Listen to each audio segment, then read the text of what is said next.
Introduction. The following short book discusses some aspects of the path of peace of mind in both worlds. This discussion is based on chapter 2 Al-Baqarah, verse 177 of the Holy Quran.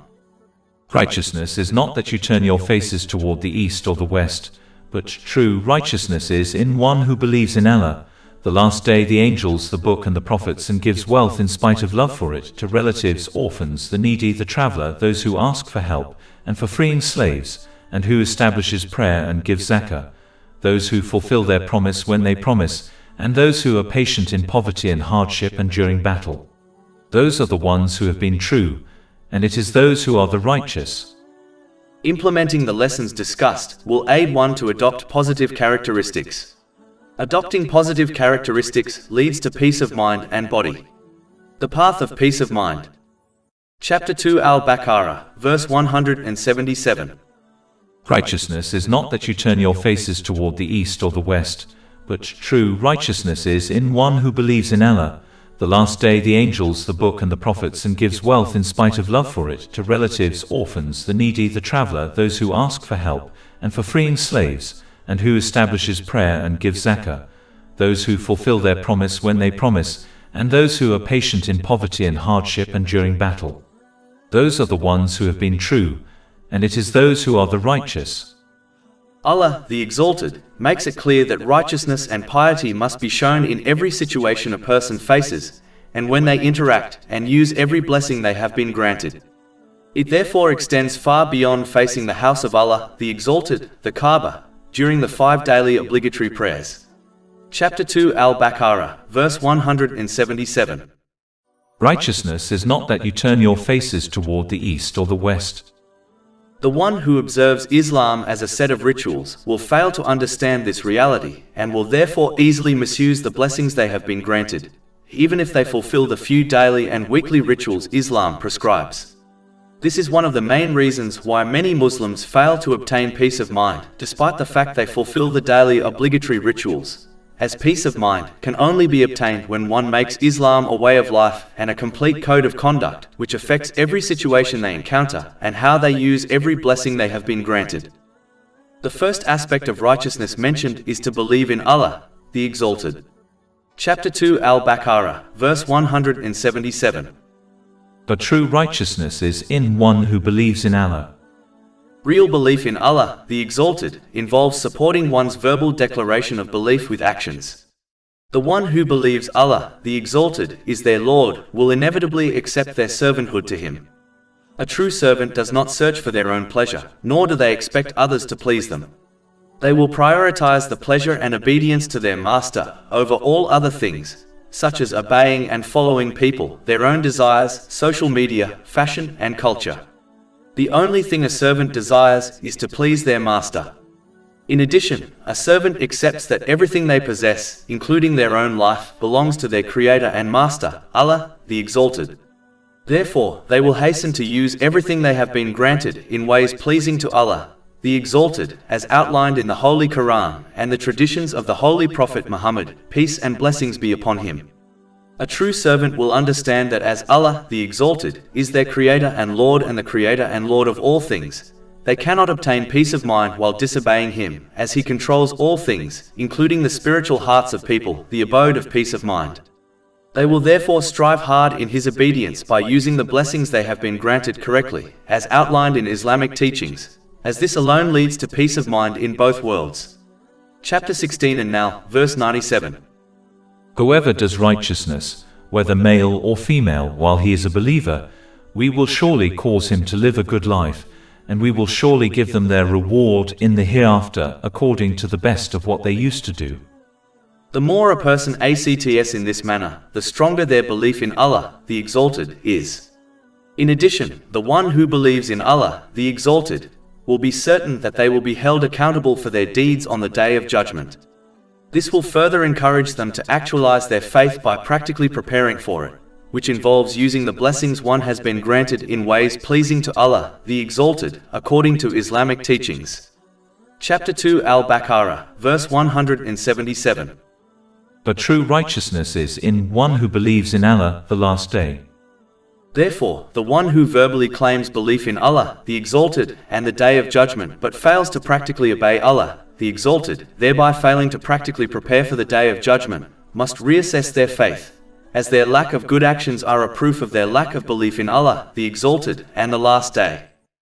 One's faith in Allah, the Exalted, and Judgment Day can be established and strengthened through studying and acting on the Holy Quran, and by observing the signs within the universe pointed out by the Holy Quran and the traditions of the Holy Prophet Muhammad, peace and blessings be upon him. For example, when one observes the countless balanced systems within the universe, such as the perfect distance of the sun from the earth, the water cycle, the density of the oceans, which allow ships to sail on them while allowing sea life to thrive within them, and many more systems, they will observe the hand of a creator. So many perfectly balanced systems cannot be the consequences of random events. In addition, if there were multiple gods, then it would lead to chaos, as each god would desire something different within the universe. This is clearly not the case, and therefore indicates a single God, Allah, the Exalted. Chapter 21 Al-Anbiya, verse 22. Had there been within them, i.e., the heavens and earth, gods besides Allah, they both would have been ruined. There are also countless signs within the universe which indicate the coming of Judgment Day. For example, when one observes the perfectly balanced systems within the creation of the heavens and the earth, they will notice one major thing which is not balanced, namely, the actions of people. The doer of good does not receive their full reward in this world, and the evil doer does not receive their full punishment, even if they are punished by a government. It is logical to understand that the single Creator, Allah, the Exalted, who balanced all other systems within this universe, will one day also balance the actions of people, the major imbalanced thing in this world. For this balancing of actions to occur, people's actions must come to an end first. This is the Day of Judgment, when the actions of people will be judged and balanced forever. In addition, Allah, the Exalted, uses rain to give life to a dead barren land, and causes a dead sea to burst forth alive in order to provide for the creation. Similarly, Allah, the Exalted, can and will give life to the dead seed named human, who is buried in the earth, like the dead seed which sprouts to life. The changing of the seasons clearly shows the resurrection. For example, during winter, the leaves of trees die and fall off, and the tree appears lifeless. But during other seasons, the leaves grow once again, and the tree appears full of life. The sleep-wake cycle of all creatures is another example of resurrection. Sleep is the sister of death, as the senses of the sleeper are cut off. Allah, the Exalted, then returns a person's soul to them if they are destined to live on, thereby giving life to the sleeping person once again. Chapter 39 Az-Zumar, verse 42. Allah takes the souls at the time of their death, and those that do not die He takes during their sleep. Then He keeps those for which He has decreed death, and releases the others for a specified term. Indeed, in that are signs for a people who give thought. Reflecting on these examples, and many more, clearly indicate the possibility of the resurrection of humans and its need on the Day of Judgment. A vital aspect of faith is belief in the unseen, such as the existence of hell, paradise, and the angels. Chapter 2 Al-Baqarah, verse 177. But true righteousness is in one who believes in Allah, the Last Day, the angels. Faith in the unseen, the things which are beyond the perception of the five senses, is a vital part of faith, as faith in things which are fully perceived and understood does not have the same value as believing in something which cannot be perceived by the five senses, even though they are signs indicating its existence. This is why Allah, the Exalted, will not accept the faith of the one who testifies to His oneness on Judgment Day, as they have witnessed the unseen, such as hell, paradise, and the angels. One must therefore strengthen their faith in the unseen things within the creation by studying and acting on the teachings of Islam. This will ensure one's faith in the unseen things go beyond a verbal declaration of faith, and are instead reflected in their actions, as it encourages them to sincerely obey Allah, the Exalted, as outlined in the Holy Quran and the traditions of the Holy Prophet Muhammad, peace and blessings be upon him. For example, the one who is certain that two angels are constantly with them, who are recording their every word and action in preparation for Judgment Day, will control their speech and actions even when they are alone. Chapter 2 Al-Baqarah, verse 177. But true righteousness is in one who believes in Allah, the Last Day, the angels, the Book. Belief in the Holy Quran involves fulfilling its different aspects.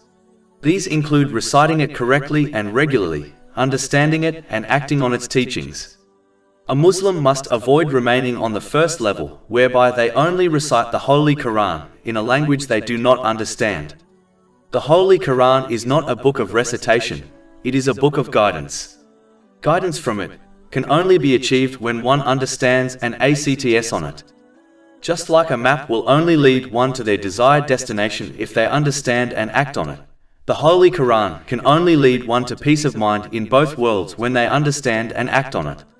Sadly, failing to encompass the different aspects of the Holy Quran is a major reason why Muslims who recite it regularly fail to obtain peace of mind, as they fail to understand and act on its teachings. Acting on it will ensure they use the blessings they have been granted in ways pleasing to Allah, the Exalted, which in turn leads to peace of mind and success in both worlds. But those who fail to understand and implement its teachings will inevitably misuse the blessings they have been granted, which only leads to stress, trouble, and difficulties in both worlds. Chapter 17 Al-Isra, verse 82. And we send down of the Quran that which is healing and mercy for the believers, but it does not increase the wrongdoers except in loss. Chapter 2 Al-Baqarah, verse 177. But true righteousness is in one who believes in Allah, the last day, the angels, the book and the prophets. Belief in the holy prophets, peace be upon them, involves practically following their way of life, their conduct and teachings which have been discussed in the Holy Quran and the traditions of the Holy Prophet Muhammad, peace and blessings be upon him. Their beautiful conduct is summarized, completed and perfected by the sublime conduct of the Holy Prophet Muhammad, peace and blessings be upon him. Therefore, one must support their verbal declaration of faith in him by practically learning and acting on his life, teachings and noble character. Chapter 33 Al-Ahzab, verse 21. There has certainly been for you in the Messenger of Allah an excellent pattern for anyone whose hope is in Allah and the last day, and who remembers Allah often. And chapter 3 Ali Imran, verse 31. Say, Prophet Muhammad, peace and blessings be upon him, if you should love Allah then follow me, so Allah will love you and forgive you your sins. And chapter 59 Al-Hash, verse 7. And whatever the Messenger has given you take, and what he has forbidden you refrain from. Therefore, claiming love and respect for the Holy Prophet Muhammad, peace and blessings be upon him, while failing to act on his teachings and character contradicts this verbal claim. Just like everyone hopes for his intercession on Judgment Day, they must fear the chance of him testifying against them on Judgment Day if they fail to learn and act on his traditions and on what he brought, meaning the Holy Quran. Chapter 25 Al-Furqan, verse 30. And the Messenger has said, O my Lord, indeed my people have taken this Quran as a thing abandoned. If one desires his intercession instead of his testimony against them on Judgment Day, then they must learn and act on the teachings of the Holy Quran and his traditions. This will ensure they use the blessings they have been granted in ways pleasing to Allah, the Exalted, which in turn leads to peace of mind in both worlds. In addition, verbally claiming love and respect for the Holy Prophet Muhammad, peace and blessings be upon him, while failing to follow his character and conduct has no value in Islam, as the previous nations also claim to love their holy prophets, peace be upon them. But as they failed to practically follow their teachings, they will not unite with them in the hereafter. Therefore, the one who desires to unite with the Holy Prophet Muhammad, peace and blessings be upon him, and his companions, may Allah be pleased with them, in the hereafter must practically follow and act on his teachings and character. Allah, the Exalted, then mentions the different ways he expects people to use the blessings he has granted them, such as wealth, time, energy, and their social influence. Allah, the Exalted, acknowledges that using the blessings one has been granted in ways pleasing to him, as outlined in the Holy Quran and the traditions of the Holy Prophet Muhammad, peace and blessings be upon him, is difficult to do, as people are often inclined to use the blessings they have been granted in ways pleasing to themselves, other people, culture and fashion. Chapter 2 Al-Baqarah, verse 177. And gives wealth in spite of love for it. A person must first understand that as Allah, the Exalted, alone controls the universe, including their spiritual heart, the abode of peace of mind, he alone decides who obtains peace of mind and who does not. Therefore, the one who uses the blessings they have been granted correctly will be granted peace of mind in both worlds. Chapter 16. And now, verse 97. Whoever does righteousness, whether male or female, while he is a believer, we will surely cause him to live a good life, and we will surely give them their reward in the hereafter according to the best of what they used to do. Whereas, the one who chooses to misuse the blessings they have been granted will not obtain peace of mind, even if they experience moments of fun and entertainment, as they cannot escape the control of Allah, the Exalted. Chapter 9. At Tawbah, verse 82. So let them laugh a little, and then weep much as recompense for what they used to earn. Chapter 20. Taha, verses 124 to 126. And whoever turns away from my remembrance, indeed he will have a depressed, i.e. difficult life, and we will gather, i.e. raise him on the day of resurrection blind. He will say, My Lord, why have you raised me blind while I was once seeing? Allah will say, Thus did our signs come to you and you forgot, i.e. disregarded them, and thus will you this day be forgotten. In addition, one must understand the difference between the blessings granted to them in this world and the blessings one receives in paradise. Chapter 7. Al-Araf, verse 43. And they will be called, This is paradise, which you have been made to inherit for what you used to do. As indicated by this verse, a Muslim will inherit paradise, meaning they will be given ownership of it as a gift. This is the reason why Muslims will be free to do whatever they please in paradise, as they will be granted its ownership.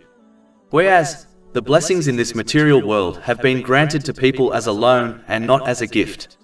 A gift indicates ownership, whereas a loan means the blessing must be returned to its true owner, namely, Allah, the Exalted.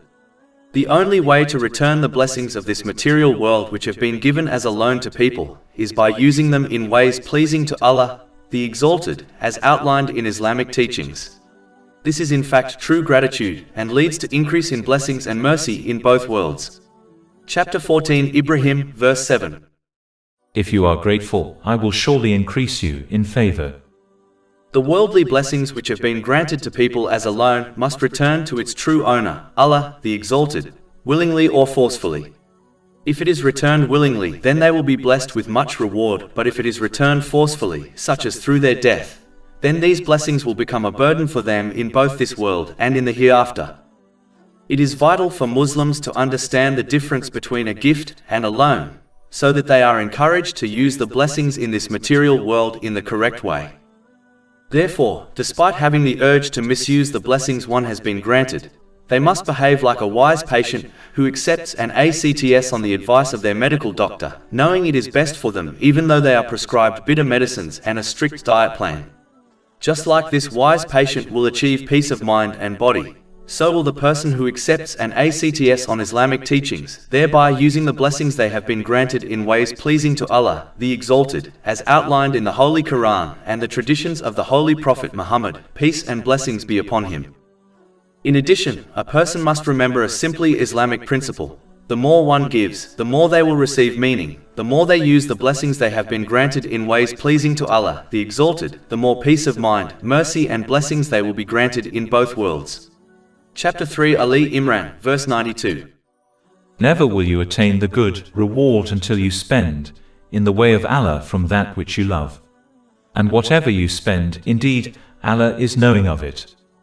This verse makes it clear that a person will not possess complete faith until they are willing to dedicate the things they love for the sake of Allah, the Exalted.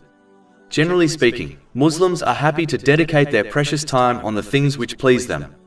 But they refuse to dedicate time to pleasing Allah, the Exalted, beyond the obligatory duties which barely takes an hour or two in one's day. Countless Muslims are happy to dedicate their physical strength in different pleasurable activities, yet many of them refuse to dedicate it to things which please Allah, the Exalted, such as voluntary fasting. More commonly, people are happy to strive in things which they desire, like obtaining excess wealth which they do not need, even if it means they have work extra and give up their sleep. Yet, how many strive in this way in the obedience of Allah, the Exalted, by using the blessings they have been granted in ways pleasing to Him, as outlined in Islamic teachings? How many give up their precious sleep in order to offer voluntary prayers? It is strange that Muslims desire lawful, worldly and religious blessings, yet overlook a simple fact. that they will only gain these things when they dedicate the blessings they possess in ways pleasing to Allah, the Exalted. How can they dedicate minimal things to Him and still expect to achieve all their dreams? This attitude is incredibly strange. Chapter 45 Al-Jathiyah, verse 15.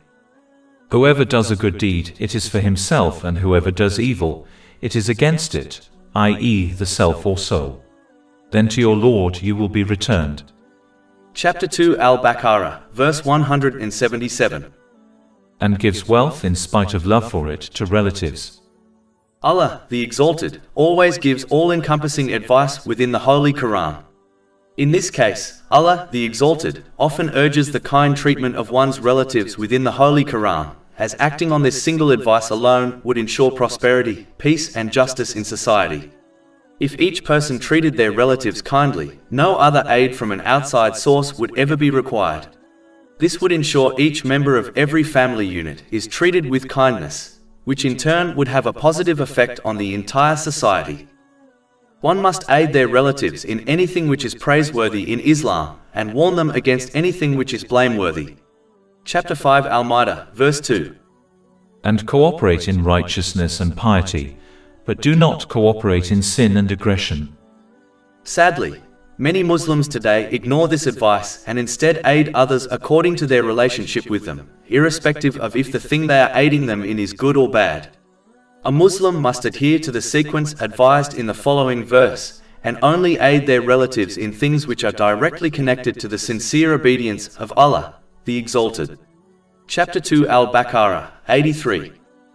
Do not worship except Allah, and to parents do good, and to relatives. One must aid their relatives according to their means, which includes emotional, physical and financial support. This is best achieved when one treats others how they desire other people to treat them. One must not pay much notice to the standard and definition of a good relative defined by people, as their standard and definition often contradicts the definition and standard set by Islam. Instead, one must fulfill the rights of their relatives according to the teachings of Islam for the pleasure of Allah, the Exalted, irrespective of whether they are considered a good relative by their relatives or not. Finally, a Muslim must never sever ties with their relatives for worldly reasons, as the Holy Prophet Muhammad, peace and blessings be upon him, has warned in a hadith found in Sahih Bukhari, number 5984, that the one who severs ties with their relatives for worldly reasons will not enter paradise. In addition, even though a Muslim can cut off ties with their relative over religious reasons, nonetheless, it is best to maintain ties with their relative by aiding them in things which are good and warning them in things which are bad, as this may encourage their relative to sincerely repent from their misguidance. Chapter 2 Al-Baqarah, verse 177. And gives wealth in spite of love for it to relatives, orphans, the needy, the traveler, those who ask for help, and for freeing slaves. Orphans are often mentioned in Islamic teachings, as they are often deprived of their rights because of their social weakness. Therefore, a Muslim must ensure they aid those who are considered socially weak in society, such as orphans and widows, according to their means. Sponsoring orphans and widows has become extremely easy in this day and age, as one can set this up online within a few minutes. And the sponsorship amount is often less than their monthly phone bill. Therefore, Muslims must not ignore this vital part of Islam, as it leads to the continuous support of Allah, the Exalted, in both worlds. This has been confirmed in a hadith found in Sahih Muslim, number 6853. In addition, the Holy Prophet Muhammad, peace and blessings be upon him, has advised that the one who takes care of an orphan will obtain his closeness in paradise. This has been advised in a hadith found in Sahih Bukhari, number 6005. Finally, the one who takes care of the needy, such as a widow, will be granted the same reward as the one who prays all night and fasts every day. This has been advised in a hadith found in Sahih Bukhari, number 6006.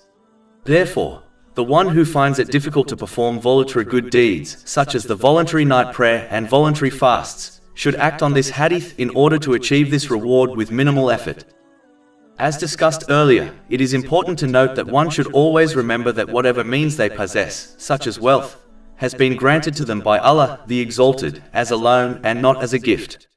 A loan must be repaid to its owner. The way one repays the loan granted to them by Allah, the Exalted, is by using them in ways pleasing to Him. Therefore, the one who aids the needy is only repaying the debt they owe Allah, the Exalted. When one remembers this, it will prevent them from behaving as if they are doing a favor to Allah, the Exalted, or the needy person.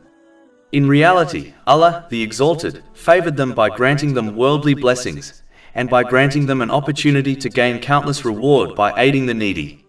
In addition, the needy person has done the donor a favor by accepting their help.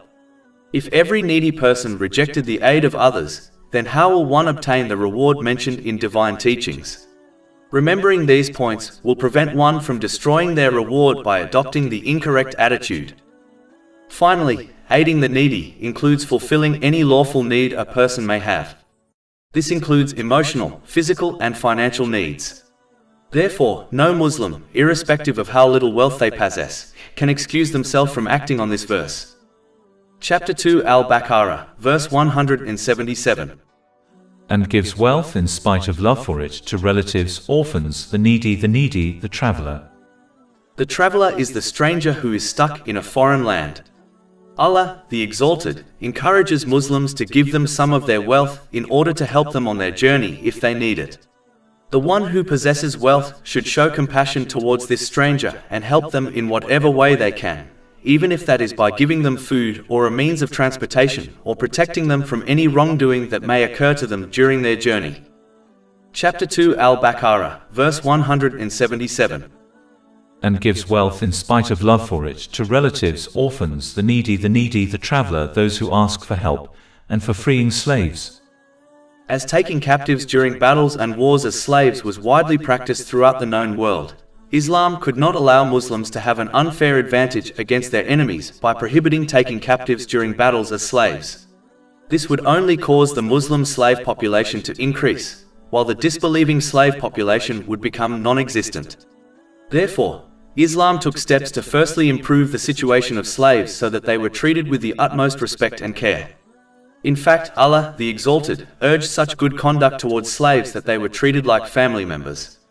For example, the Holy Prophet Muhammad, peace and blessings be upon him, has commanded Muslims to feed their slaves what they themselves eat, to dress them in the same clothes they themselves dress in, and to never overburden them with tasks and instead aid them in their daily tasks. This has been discussed in a hadith found in Sahih Muslim, number 4313. In addition, Islam also took steps to eradicate slavery altogether by making the act of freeing a slave an extremely righteous deed with heavy rewards. For example, the one who freed their slave for the sake of Allah, the Exalted, was promised freedom from hell, in a hadith found in Jami at-Tirmidhi, number 1541. Furthermore, Islam set the first expiation for certain sins as freeing a slave. For example, chapter 58 Al-Mujadilah, verse 3. And those who pronounce zihar from their wives and then wish to go back on what they said, then there must be the freeing of a slave before they touch one another. That is what you are admonished thereby, and Allah is aware of what you do. When these teachings were implemented within the Islamic society, slaves were treated like family members, and eventually slavery as it was widely practiced was eradicated. Sadly, in some parts of the world, slavery in different forms still exist, such as financial slavery.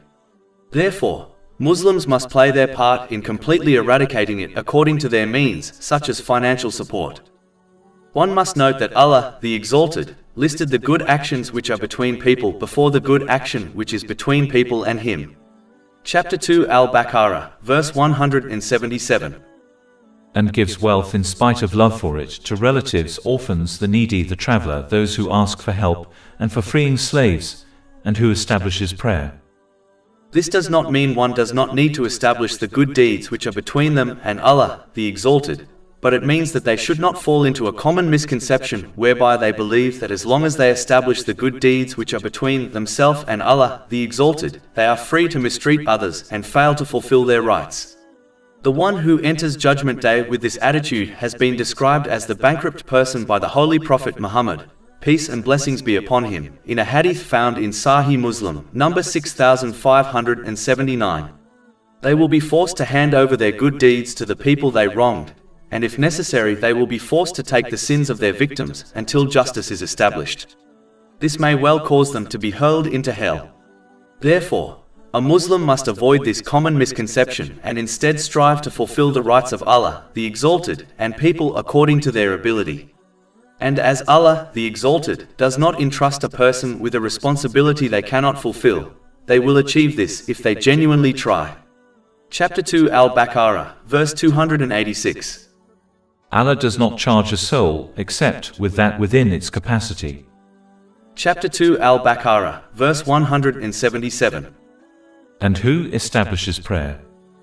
As Allah, the Exalted, mentioned that righteousness goes beyond just turning towards a particular direction during the prayer at the start of verse 177, He mentions the importance of establishing the obligatory prayers in order to make clear that his initial statement does not mean one should neglect their prayers, as it is still a vital part of righteousness and faith.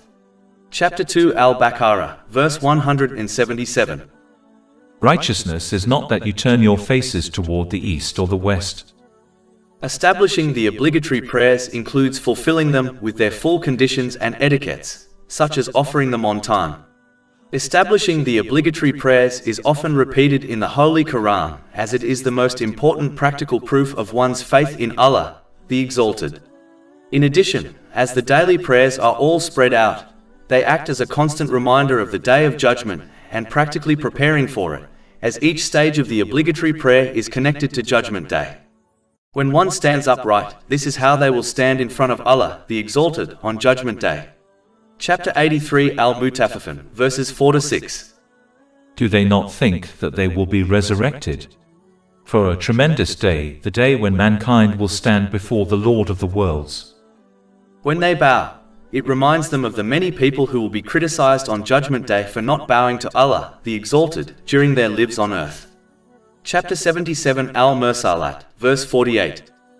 And when it is said to them, bow in prayer, they do not bow. This criticism also includes not practically submitting to the obedience of Allah, the Exalted, in all aspects of one's life. When one prostrates in the prayer, it reminds them of how people will be invited to prostrate to Allah, the Exalted, on Judgment Day. But those who did not prostrate correctly to Him during their lives on earth, which involves obeying Him in all aspects of their lives, will not be able to do this on Judgment Day. Chapter 68 Al-Qalam, verses 42-43. On the day when matters become dire, they will be invited to prostrate themselves, but will be prevented from doing so. Their eyes humbled, humiliation will cover them. And they used to be invited to prostration while they were sound. When one sits on their knees in the prayer, it reminds them of how they will be sitting in this position in front of Allah, the Exalted, on the Day of Judgment, fearing their final judgment. Chapter 45 Al-Jathiyah, verse 28. And you will see every nation kneeling from fear. Every nation will be called to its record and told, today you will be recompensed for what you used to do. The one who prays with these elements in mind will establish their prayers correctly. This in turn will ensure they sincerely obey Allah, the Exalted, in between the prayers. Chapter 29 Al-Ankabut, verse 45. Indeed, prayer prohibits immorality and wrongdoing. This obedience involves using the blessings one has been granted in ways pleasing to Him, as outlined in the Holy Quran and the traditions of the Holy Prophet Muhammad, peace and blessings be upon him. Chapter 2 Al-Baqarah, verse 177. And give zakah. The obligatory charity is only a tiny portion of one's overall income, and is only given when one possesses a fixed amount. One of the aims at donating the obligatory charity is that it reminds a Muslim that the wealth they possess does not belong to them, otherwise they would be free to spend it how they wished. The wealth was created and granted to them by none other than Allah, the Exalted, and therefore must be used according to His pleasure. In fact, every blessing one possesses is only a loan which must be repaid to its rightful owner, Allah, the Exalted.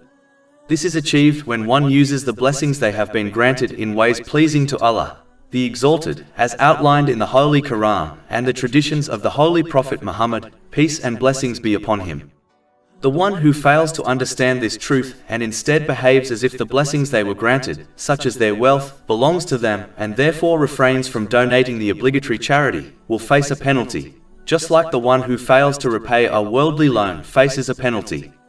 For example, A hadith found in Sahih Bukhari, number 1403, warns that the person who does not donate their obligatory charity will encounter a large poisonous snake which will continuously bite them on Judgment Day.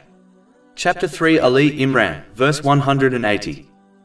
And let not those who greedily withhold what Allah has given them of His bounty ever think that it is better for them. Rather, it is worse for them. Their necks will be encircled by what they withheld on the day of resurrection.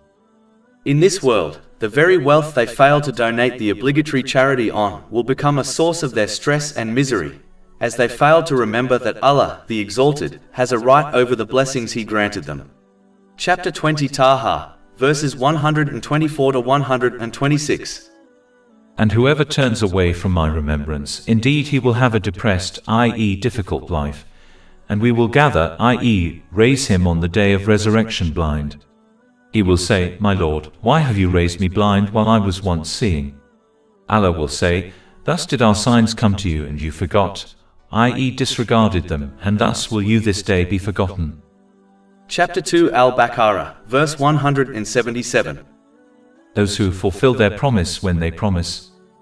It is an aspect of hypocrisy to break one's promises without a valid reason.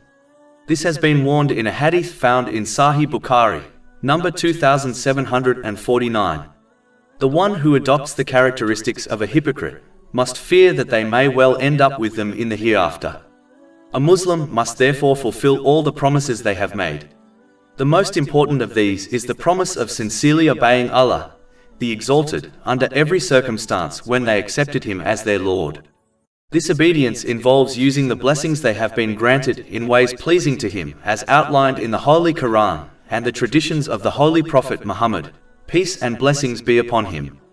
It is important to note that this promise is a practical one. Therefore, it goes far beyond verbally claiming faith in Allah, the Exalted. Fulfilling the promises made to people are also important, as one will be held accountable for this on the Day of Judgment. Chapter 17 Al-Isra, verse 34. And fulfill every commitment. Indeed, the commitment is ever that about which one will be questioned. These promises include the unspoken and unwritten ones also, such as when one has a child. Having a child automatically bounds the parent to a promise of fulfilling the child's rights according to the teachings of Islam. These promises also include worldly ones, such as business transactions and financial deals. A Muslim must not attempt to separate their worldly affairs from their religious affairs, while believing the worldly aspects of their life has no interest to Allah, the Exalted. This is a foolish attitude, as Islam is a complete way of life and code of conduct which affects every breath a person takes and every situation they are involved in, whether they appear worldly or religious. Therefore, one must think deeply before committing to any responsibility, as all responsibilities in this world are bound by some type of promise which will be questioned about on Judgment Day. So far in verse 177, different aspects of gratitude are listed whereby one is encouraged to use the blessings they have been granted in ways pleasing to Allah, the Exalted, as outlined in Islamic teachings. Chapter 2 Al-Baqarah, verse 177. And gives wealth in spite of love for it to relatives, orphans, the needy, the traveler, those who ask for help, and for freeing slaves, and who establishes prayer and gives zakah, those who fulfill their promise when they promise. Allah, the Exalted, then mentioned the other half which is tied with gratitude, meaning patience. Chapter 2 Al-Baqarah, verse 177. And those who are patient in poverty and hardship and during battle. Patience in poverty involves avoiding complaining about one's limited provision and avoiding becoming jealous over the people who have been granted more provision. One must remember that Allah, the Exalted, grants each person what is best for them, even if this is not obvious to them. Chapter 42 Ash-Shura, verse 27. And if Allah had extended excessively provision for His servants, they would have committed tyranny throughout the earth. But He sends it down in an amount which He wills. Indeed, He is of His servants aware and seeing. Therefore, one must accept whatever provision they have been granted, believing that as long as they are alive, they are guaranteed the minimal provision to survive in this world. In fact, the provision of mankind was allocated over 50,000 years before the creation of the heavens and the earth, and therefore cannot be increased or decreased by anyone. This has been advised in a hadith found in Sahih Muslim, number 6748. Chapter 11 Hud, verse 6. And there is no creature on earth but that upon Allah is its provision, and He knows its place of dwelling and place of storage. All is in a clear register. Therefore, one must play their part by striving to earn lawful provision, knowing it has already been allocated and guaranteed to them, even if this is difficult to understand. In addition, a Muslim must understand that peace of mind, which is arguably the greatest worldly blessing one can possess, is not obtained through possessing many worldly things. It is directly connected to using whatever blessings one has been granted in ways pleasing to Allah, the Exalted, as outlined in the Holy Quran and the traditions of the Holy Prophet Muhammad, peace and blessings be upon him. Therefore, anyone can obtain peace of mind, irrespective of how many worldly things they possess. Chapter 16 and now, verse 97. Whoever does righteousness, whether male or female, while he is a believer, we will surely cause him to live a good life, and we will surely give them their reward in the hereafter according to the best of what they used to do. Furthermore, having many worldly things usually only causes one to misuse them, which in turn leads to difficulties, trouble and stress in both worlds, even if they experience moments of fun and entertainment. Chapter 9 at Tawbah, verse 82. So let them laugh a little and then weep much as recompense for what they used to earn. Chapter 20 Taha, verses 124 to 126. And whoever turns away from my remembrance, indeed he will have a depressed, i.e. difficult life, and we will gather, i.e. raise him on the day of resurrection blind. He will say, My Lord, why have you raised me blind while I was once seeing? Allah will say, Thus did our signs come to you and you forgot, i.e. disregarded them, and thus will you this day be forgotten. Therefore, one must become content with whatever they have been granted by Allah, the Exalted, and strive to obtain peace of mind by using these blessings in ways pleasing to Him, as outlined in Islamic teachings. Chapter 2 Al-Baqarah, verse 177. And those who are patient in poverty and hardship. The first thing to note is that patience must be shown from the very onset of a situation. Accepting an undesired outcome of a situation over time occurs with everyone, even those who are impatient. Acceptance is therefore not the same as patience. This has been advised in a hadith found in Jami at-Tirmidhi, number 2389. Therefore, one must ensure they remain patient from the very onset of a situation and maintain their patience until they leave this world, as many people can lose the reward of patience by showing impatience at a future date. Patience in hardship involves avoiding complaining through one's actions or words and maintaining the sincere obedience of Allah, the Exalted, which involves using the blessings one has been granted in ways pleasing to Him as outlined in Islamic teachings. Strong faith will aid one in maintaining patience in all situations and specifically during times of hardship. Strong faith is obtained when one learns and acts on the teachings of the Holy Quran and the traditions of the Holy Prophet Muhammad, peace and blessings be upon him. The one who obtains strong faith will understand certain truths which will aid them in maintaining patience through hardships. For example, they will understand that every situation they encounter in this life is inevitable and they could have never avoided them. This has been indicated in a hadith found in Jami at-Tirmidhi, number 2516. Chapter 57 Al-Hadid, verses 22 to 23. No disaster strikes upon the earth or among yourselves except that it is in a register before we bring it into being. Indeed that for Allah is easy. In order that you not despair over what has eluded you. The one who understands the inevitable and inescapable nature of destiny will not complain, as their complaining cannot change destiny in any way. It will only remove the reward they would have obtained if they remained patient through it. In addition, the one who possesses strong faith understands that this world is a place of tests and hardships, so that those who are loyal to Allah, the Exalted, will be separated from those who are not. Chapter 67 Al-Mulk, verse 2. He who created death and life to test you, as to which of you is better indeed. Therefore, facing hardships is an inevitable and unavoidable aspect of life in this world. This acceptance will aid one in remaining patient when facing hardships. Furthermore, the one who possesses strong faith will always remember that no matter how difficult a hardship is, they undoubtedly have the strength to face it with patience, as Allah, the Exalted, never burdens a soul with more than it can bear.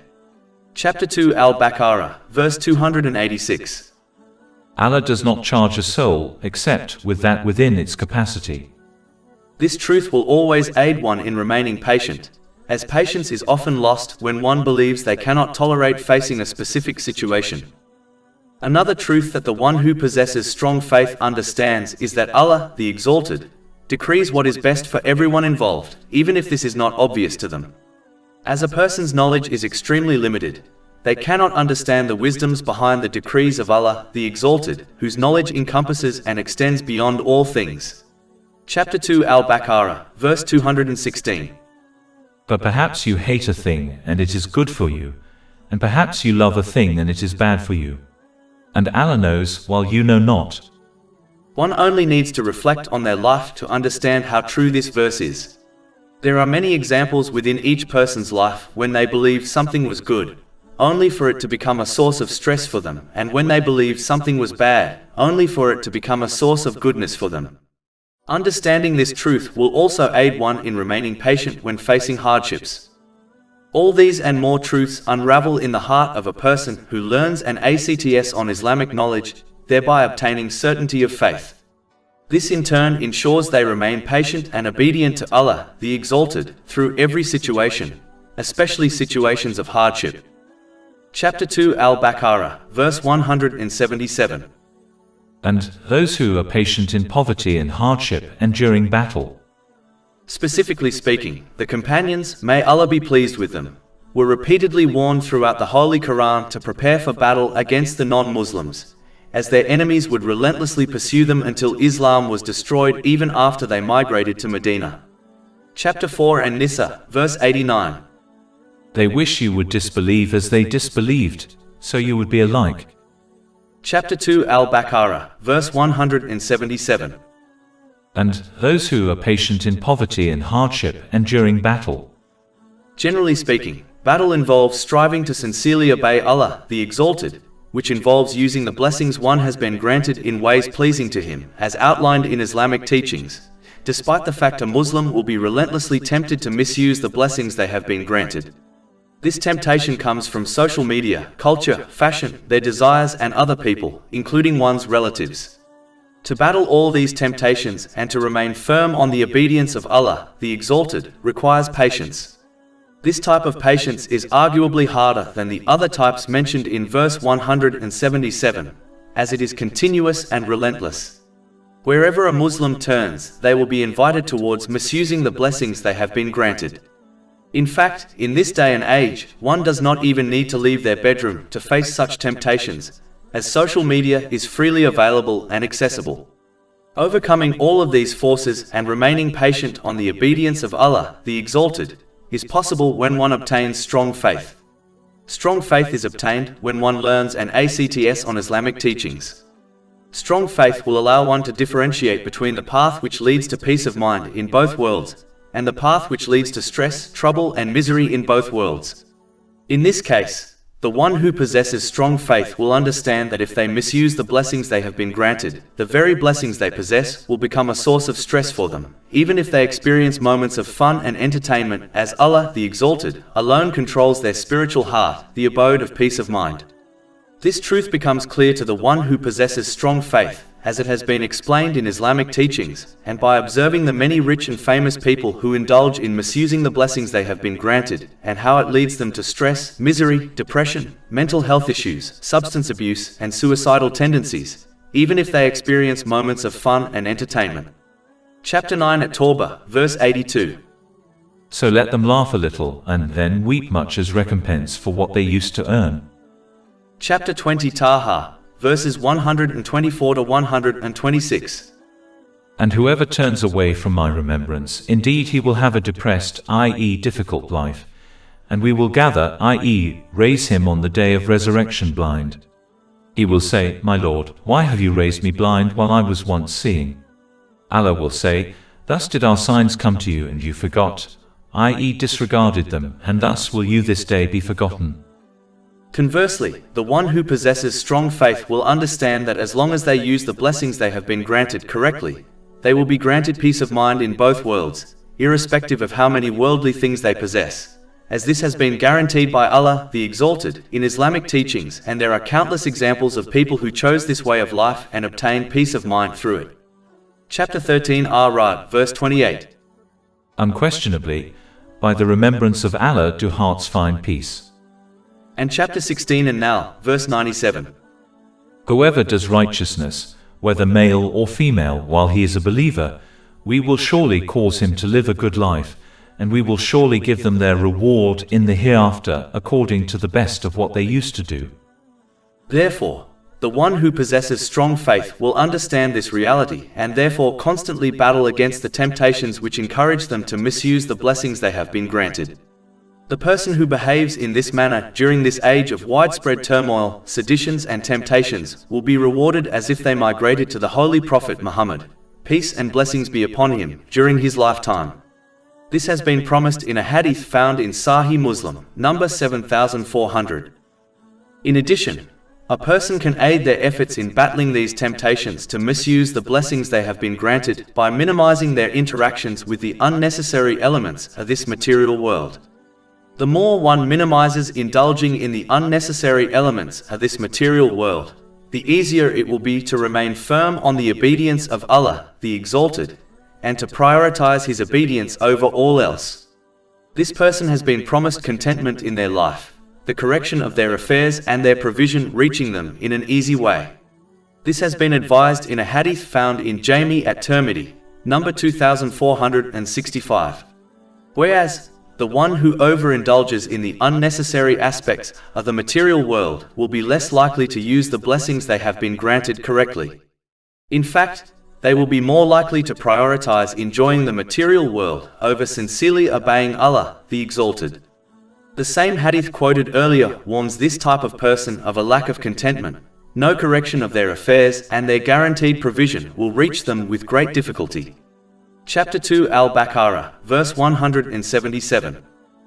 And those who are patient in poverty and hardship, enduring battle.